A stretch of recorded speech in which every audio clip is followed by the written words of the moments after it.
সবাইকে স্বাগত জানাচ্ছি বিডি দর্পণের নিয়মিত আয়োজন আজকের দুনিয়ায়। আপনাদের সাথে আছি আমি সুস্মিতা দাস। চলুন জেনে নেওয়া যাক সারা দুনিয়ায় এ পর্যন্ত ঘটে যাওয়া প্রধান খবরগুলো।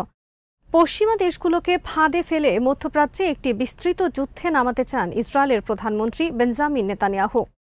যে যুদ্ধ পুরো অঞ্চল এবং বিশ্বের জন্য পরিমাপ অযোগ্য পরিণতি ডেকে আনবে, এমন সতর্কবাণী দিয়েছেন ব্রিটেনে নিযুক্ত ইরানি কূটনীতিক। ইসরায়েলে ইরানের হামলার পর দেয়া প্রথম সাক্ষাৎকারে একথা বলেন লন্ডনে নিযুক্ত ইরানি চার্চ দ্য অ্যাফেয়ার্স সাইয়েদ মেহেদি হুসেইনি মতিন। তিনি সতর্ক করে বলেন, যদি ইরানে হামলার মাধ্যমে ইসরায়েল আর কোনো ভুল করে তাহলে ইরান আরও শক্ত এবং ভয়াবহ জবাব দেবে, এবং সেই জবাব শনিবারের হামলার মতো আগে থেকে জানিয়ে দেওয়া হবে না। দামেস্কে ইরানি কনসুলেটে হামলা চালিয়ে বিপ্লবী গার্ড বাহিনীর 2 কমান্ডার হত্যার জবাব হিসেবে শনিবার ইসরায়েলে কয়েকশো মিসাইল ও ড্রোন দিয়ে হামলা চালায় ইরান। হামলার বিষয়ে আগে থেকেই সতর্ক করা হয়েছিল, যে কারণে ইসরায়েল ও তার মিত্ররা বেশিরভাগ ড্রোন ও মিসাইল প্রতিহত করতে পেরেছে। ইসরায়েলের যে বিমান ঘাঁটিতে হামলা হয়েছে সেখানেও কোনো হতাহতের খবরও পাওয়া যায়নি। সাইয়েদ মতিন বলেন, ইহুদিবাদী সরকারের পরবর্তী ভুলের জবাব দিতে 12 দিন সময় নেওয়া হবে না। শত্রু রাষ্ট্রগুলো যেভাবে করে সেভাবেই দ্রুত জবাব দেওয়া হবে। এই জবাব হবে আকস্মিক এবং কোনো রকম সতর্ক সংকেত ছাড়া। এই হামলা হবে শক্ত এবং আরও গুরুতর। এই ইরানি কূটনীতিক বলেন, পশ্চিমারা মধ্যপ্রাচ্যে গ্রহণযোগ্যতা হারাচ্ছে, যার পরিণতিতে এক পর্যায়ে যুক্তরাষ্ট্রকে এই অঞ্চল ছাড়তে হবে এবং শুধুমাত্র আঞ্চলিক শক্তিগুলোর মাধ্যমেই এখানে শান্তি আসবে। যুক্তরাষ্ট্রের কাছে সুযোগ ছিল নেতানিয়াহুর ফাঁদে পা না দিয়ে যুক্তিযুক্ত পদক্ষেপ নেয়ার। সাইয়েদ মতিন আরও বলেন, ইরান সতর্কতার সাথে পা ফেলছে এবং বুঝতে পারছে পশ্চিমা ও মিত্র দেশগুলোকে ফাঁদে ফেলে মধ্যপ্রাচ্যে একটি যুদ্ধে জড়াতে চাইছে ইহুদিবাদী দেশটি। পরিস্থিতি এমন হবে যে সবাই মিলে এই পরিণতি ঠেকাতে পারবে না। আবারও ইরানের সাথে উত্তেজনা বিষয়ে নিজেদের অবস্থান স্পষ্ট করল মার্কিন যুক্তরাষ্ট্র। জো বাইডেন প্রশাসনের পররাষ্ট্রমন্ত্রী অ্যান্টনি ব্লিংকেন আমেরিকান ইহুদিবাদীদের এক অনুষ্ঠানে বলেছেন, ইরান ও ইসরায়েলের মধ্যে আর কোনো উত্তেজনা চায় না যুক্তরাষ্ট্র। জেরুজালেম পোস্টের খবরে বলা হয়েছে, ইসরায়েল যখন ইরানি হামলার জবাব দেওয়ার উপায় নিয়ে আলোচনা করছে, সেই সময় মার্কিন পররাষ্ট্র মন্ত্রণালয়ে এই বৈঠক আয়োজন করা হয়। হামাসের সাথে ইসরায়েলের চলমান যুদ্ধ যাতে আঞ্চলিক পর্যায়ে ছড়িয়ে না পড়ে সে বিষয়ে আবারও সতর্কবাণী উচ্চারণ করেন মার্কিন পররাষ্ট্রমন্ত্রী। বৈঠকে অংশগ্রহণকারী একজন জানান, ব্লিংকেন তার বক্তৃতায় বলেছেন, যে কারণে ইসরায়েল মনে করছে তাদের এই হামলার জবাব দেওয়া উচিত, সেটি আমরা বুঝি এবং স্বাগত জানাই। কিন্তু আমাদের ধারণা, উত্তেজনা বৃদ্ধিতে যুক্তরাষ্ট্র কিংবা ইসরায়েল কারোই স্বার্থ রক্ষা হবে না। তবে সব সিদ্ধান্ত ইসরায়েলই নেবে। তাদের কি করা উচিত সেটি নিয়ে আমরা কিছু বলবো না, আমরা শুধু সঠিক পরামর্শ দিতে পারব। মার্কিন প্রেসিডেন্ট জো বাইডেন যখন ইসরায়েলি প্রধানমন্ত্রীকে বলেছেন তার দেশ ইরানের বিরুদ্ধে হামলায় অংশ নেবে না, তারপরই ব্লিংকেনের এই বার্তা সামনে এলো। ইরানের হামলা মোকাবেলায় ইসরায়েলকে সহযোগিতা করেছে মার্কিন সেনারা। তারা বেশ কিছু ড্রোন ও মিসাইল ভূপাতিত করেছে। এই কাজে আরও সহযোগিতা করেছে ইসরায়েলের মিত্র হিসেবে পরিচিত ব্রিটেন, ফ্রান্স ও জর্ডান। জেরুজালেম পোস্টের খবরে বলা হয়েছে, মঙ্গলবারের বৈঠকটি ছিল রুদ্ধদ্বার। এই বৈঠকে কোনো গণমাধ্যমের প্রতিনিধিকে সংবাদ সংগ্রহ করতে দেওয়া হয়নি। তবে নাম প্রকাশ না করার শর্তে একাধিক অংশগ্রহণকারী বৈঠকের বিষয়ে গণমাধ্যমের সাথে কথা বলেছেন। যে স্ট্রিট রিফর্ম মুভমেন্ট, জেস ডেমোক্রেটিক কাউন্সিল অব আমেরিকা সহ বেশ কয়েকটি ইহুদি সংগঠনের নেতারা বৈঠকে অংশ নেন। ইরান ইসরায়েল চলমান উত্তেজনার মাঝে ইরানের প্রেসিডেন্ট ইব্রাহিম রাইসির সঙ্গে টেলিফোনে কথা বলেছেন রাশিয়ার প্রেসিডেন্ট ভ্লাদিমির পুতিন। ক্রেমলিন জানিয়েছে, পুতিন এ সময় সতর্ক করে বলেন, মধ্যপ্রাচ্যে উত্তেজনা আরও বাড়লে তা বিপর্যয়কর পরিণতি বয়ে আনবে। ক্রেমলিন জানায়, পুতিন আশা প্রকাশ করেন সব পক্ষই যুক্তিসঙ্গত সংযম দেখাবে এবং পুরো অঞ্চলের জন্য বিপর্যয়কর পরিণতি বয়ে আনতে পারে এমন মুখোমুখি অবস্থান থেকে দূরে থাকবে। সপ্তাহের শেষ দিক থেকে মধ্যপ্রাচ্যের পরিস্থিতি উত্তপ্ত হয়ে ওঠে। ইরান ও তার মিত্ররা ইসরায়েলে 3 শতাধিক ক্ষেপণাস্ত্র ও রকেট হামলা চালানোর পর এই উত্তেজনা তৈরি হয়। মস্কো ও ইরানের মধ্যে ঘনিষ্ঠ সামরিক ও রাজনৈতিক সম্পর্ক রয়েছে। ক্রেমলিন জানায়, ইরানের অনুরোধেই পুতিন এই টেলিফোন করেন। ক্রেমলিন আরও বলেছে, দামেস্কে ইরানের কূটনৈতিক মিশনে ইসরায়েলের বিমান হামলার ঘটনাকে কেন্দ্র করেই মধ্যপ্রাচ্যে উত্তেজনা বাড়ছে। এর জবাবে ইরানের নেওয়া পদক্ষেপ নিয়ে ফোনে 2 নেতার মধ্যে বিস্তারিত আলোচনা হয়েছে। মার্কিন অর্থমন্ত্রী জ্যানেট ইয়েলেন বলেছেন, ইসরায়েলে তেহরানের হামলার প্রেক্ষাপটে আগামী দিনগুলোতে ইরানের উপর নতুন করে নিষেধাজ্ঞা আরোপ করতে চায় যুক্তরাষ্ট্র। এই নিষেধাজ্ঞা দিয়ে ইরানের তেল রপ্তানির সক্ষমতা কমানোর চেষ্টা নেওয়া হবে বলে তিনি সতর্ক করেন।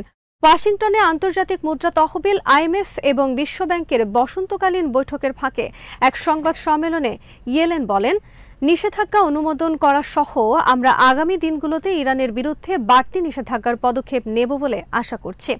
নিষেধাজ্ঞা নিয়ে আলোচনায় সন্ত্রাসী কার্যক্রমে ইরানের অর্থায়ন ব্যাহত করার সব বিকল্প পন্থাই টেবিলে আছে বলে জানান ইয়েলেন।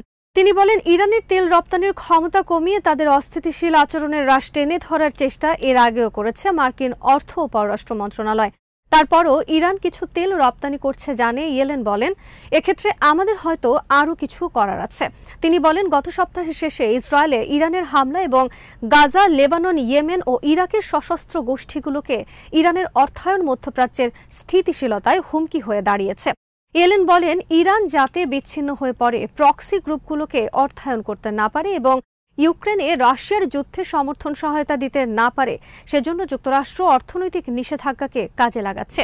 এদিকে বিবিসি জানিয়েছে, ইসরায়েলের পররাষ্ট্রমন্ত্রী কার্টস বলেছেন তিনি ইরানের উপর আরও নিষেধাজ্ঞা আরোপ করার আহ্বান জানিয়ে ৩২টি দেশের কাছে চিঠি লিখেছেন।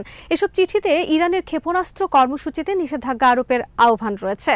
নিজের এক্স হ্যান্ডেলে ইসরায়েলের পররাষ্ট্রমন্ত্রী লিখেছেন, চলমান পরিস্থিতিতে ইরানের ক্ষেপণাস্ত্র প্রকল্পে নিষেধাজ্ঞা আরোপের জন্য মঙ্গলবার সকালে তিনি ৩২টি দেশের কাছে চিঠি লেখার পাশাপাশি ডজন খানেক পররাষ্ট্রমন্ত্রীর সঙ্গে কথাও বলেছেন। তিনি বলেন, অনেক বেশি দেরি হয়ে যাওয়ার আগে ইরানকে এখনই থামাতে হবে। ইসরায়েলে ইরানের হামলায় তেল আবিবকে সহায়তা করায় জর্ডানের সরকারের বিরুদ্ধে ব্যাপক বিক্ষোভ হয়েছে। গত শনিবার ইসরায়েলের ওপর ৩ শতাধিক ড্রোন ও ক্ষেপণাস্ত্র হামলা চালায় ইরান। এগুলো যেন ইসরায়েল পর্যন্ত না পৌঁছে সেই চেষ্টা করেছে জর্ডান। তবে আত্মরক্ষার জন্য এই উদ্যোগ নেওয়া হয়েছে বলে এক বিবৃতিতে দাবি করেছে জর্ডান সরকার। বিবৃতিতে বলা হয়, এগুলো আমাদের জনগণ ও জনবহুল এলাকার জন্য হুমকি স্বরূপ ছিল। কিন্তু কয়েক সপ্তাহ ধরে ইসরায়েলের বিরুদ্ধে প্রতিবাদ করা জর্ডানের নাগরিকেরা সরকারের এমন কর্মকাণ্ডের প্রতিবাদ করেছেন। হুসেইন নামের দেশটির এক নাগরিক বলেন, জর্ডান যেভাবে ইসরায়েলকে রক্ষা করেছে তাতে আমি খুবই বিরক্ত। এখানকার অনেকেই এটা মেনে নিচ্ছেন না।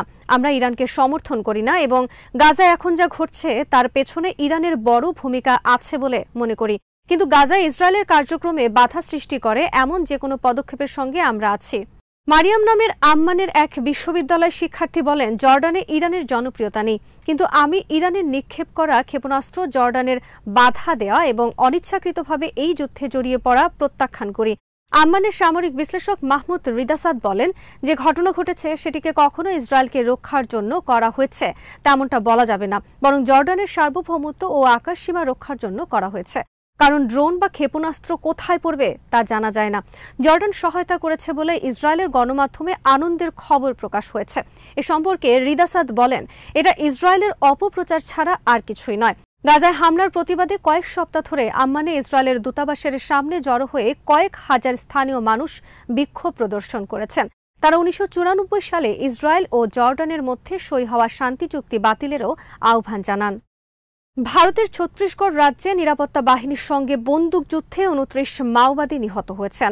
মঙ্গলবার বিকেলে রাজ্যের কাঙ্কের জেলায় এই ঘটনা ঘটে। এ সময় ঘটনাস্থল থেকে AK-47 রাইফেল সহ বিপুল পরিমাণ অস্ত্র উদ্ধার করা হয়েছে। ছত্তিশগড় রাজ্য কর্তৃপক্ষ জানিয়েছে, নিহত ব্যক্তিদের মধ্যে মাওবাদী নেতা শঙ্কর রাও রয়েছেন। তাকে ধরিয়ে দিতে ২৫ লাখ রুপি পুরস্কার ঘোষণা করেছিল ভারত সরকার। এদিন বন্দুকযুদ্ধে নিরাপত্তা বাহিনীর ৩ সদস্য আহত হয়েছেন। তাদের মধ্যে একজনের অবস্থা আশঙ্কাজনক। এর আগে গত মাসেও কাঙ্কের জেলায় পুলিশের সঙ্গে মাওবাদীদের বন্দুকযুদ্ধ হয়েছিল। ওই সময় এক মাওবাদী ও এক পুলিশ সদস্য নিহত হয়েছিলেন।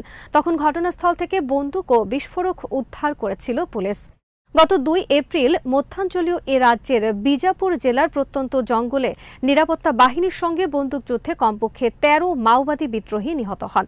দীর্ঘ ৫০ বছর ধরে চলা এই সংঘাতে বিদ্রোহীদের প্রাণহানির সংখ্যা ক্রমেই বাড়ছে। স্থানীয় পুলিশ প্রধান পি সুন্দরাজ বলেন, ঘটনাস্থল থেকে বন্দুক, মেশিনগান, গ্রেনেড লঞ্চার ও বিস্ফোরক উদ্ধার করা হয়েছে। তিনি বলেন, বিদ্রোহীদের সঙ্গে প্রায় ১৪ ঘণ্টা ওই বন্দুকযুদ্ধ স্থায়ী হয়েছিল। এ নিয়ে চলতি বছর নিরাপত্তা বাহিনীর সঙ্গে বন্দুকযুদ্ধে ৭৯ মাওবাদী বিদ্রোহী নিহত হয়েছেন। তাদের ৭৫ জনই নিহত হন ছত্তিশগড়ে। আজ এখানেই শেষ করছি। সবাই ভালো থাকুন, সুস্থ থাকুন আর দেখতে থাকুন বিডি দর্পণ। চ্যানেলটি ভালো লাগলে সাবস্ক্রাইব করুন। সংযুক্ত থাকুন আমাদের ফেসবুক পেজে।